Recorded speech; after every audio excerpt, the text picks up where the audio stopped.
Calculate the enthalpy change for the reaction iron oxide plus carbon monoxide yields iron oxide plus carbon dioxide using the following information. Two other reactions with enthalpy values provided. This type of problem here is a Hess's law problem. And remember, what Hess's law tells us is that the enthalpy change for a single step reaction is the same enthalpy change as you'd get by adding up multiple reactions that add up to the single reaction overall. So what we want to do is see if we can get these two individual reactions to kind of add together and see some canceling to give us this overall reaction. Any changes that we do to get these two things to add up, we also have to do those changes to their delta H values. But once we know that they're going to add together, we can then add the resulting delta H's, and that's going to match the delta H, or the enthalpy, for this overall reaction. So let's work through this and see how this looks. Okay.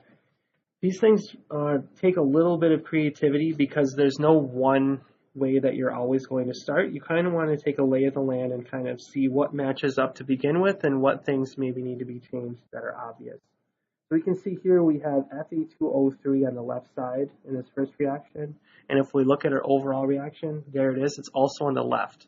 So it's telling me that this top reaction here, I'm not probably going to want to reverse this reaction because I already have this lined up. You can also see that it's got CO2 lined up on the right, which is nice. And it also has CO on the left. So a lot of this is lining up. Now look at the second reaction here. I've also got some CO on the left and CO2 on the right. So it looks like it's lined up maybe. But the only place that we can get iron oxide, FeO, is coming from the second reaction right here.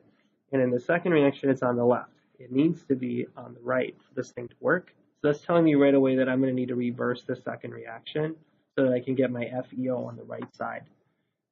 To reverse it, it's kind of like multiplying the whole thing times -1. Okay, so let's go through and do that. Multiplying by -1 is going to reverse all of this. So it's going to look like Fe plus CO2 now goes to FeO plus CO. I just reversed the reaction. I also have to reverse my delta H number. So that's going to go from -10.9 to positive 10.9 kilojoules. Once you're sure you've made the change, I like to cross out the one that no longer counts just to avoid confusion. So now this and this are my two reactions I'm dealing with. All right, let's see how these things are lining up. So I've got this on the left, that's good, this on the right. We want to start looking at coefficients then and see, okay, do I have the right number of things? So there's a single Fe2O3. Okay, that's great. What else have I got going on? Well, I've got a lot of CO here. I've got some here and some there. I got some CO2 on the right and on the left, so that's more confusing maybe than it needs to be. But again, we can look at this FeO number and see that's the only place we see it here, the only place we see it here. So I need to have two iron oxides, and the only way to do that is to double this. So I'm going to try to double this and then see what comes from that. Multiply this whole thing times 2. That means I'm going to have 2 Fe's plus 2 CO2s gives me 2 FeO and 2 COs. I also then need to double my delta H number. I'm going to get plus 21.8 kilojoules. Okay, I'm going to cross this out because now it's doubled. I don't need that anymore. And so now right here are two reactions. At this point, you might start seeing that it's starting to cancel out correctly. If you ever want to double check that, the time comes to then add it together and see what you get.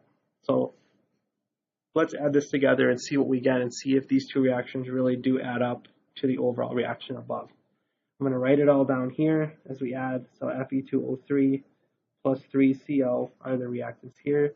The reactants there are 2 Fe's plus 2 CO2s. Okay, our products here are 2 Fe plus 3 CO2. These products are 2 FeO, 2 CO. The delta H numbers also need to be added together. Negative 23.4 plus 21.8. And that number is going to be in kilojoules. Okay. If we look at this then, kind of think about it in terms of algebra, how can we cancel some things out that are the same on the left and the right? So we can see here Fe2O3 only occurs on the left, so there's no canceling I can do. There's 3 COs here, there's 2 COs there. So I can cancel all but one of them here with those 2 there. Those will cancel. I'm going to write down what I get as I go. That means I've got a single CO on the left, 2 Fe, 2 Fe. There it is again. It's the exact same thing on the left and right, so it cancels out completely. 2 CO2s, and I see 3 CO2s over here. So these 2 CO2s are gone, and they're going to cancel all but one of the CO2s there. So that means I've got that CO2, and I've also got these 2 FeOs that haven't canceled with anything. Here's my overall reaction after canceling, and you can look up here and see that, yes, it's a match. So that's good. We then need to do the math for this to figure out what our overall delta H is going to be. Solving that, we get negative 1.6 kilojoules. Because the sum of the 2 steps that we calculated adds up to this, that means that the sum of their delta H values is the same as the delta H for this reaction. So this is the delta H for the top reaction right here, according to Hess's law.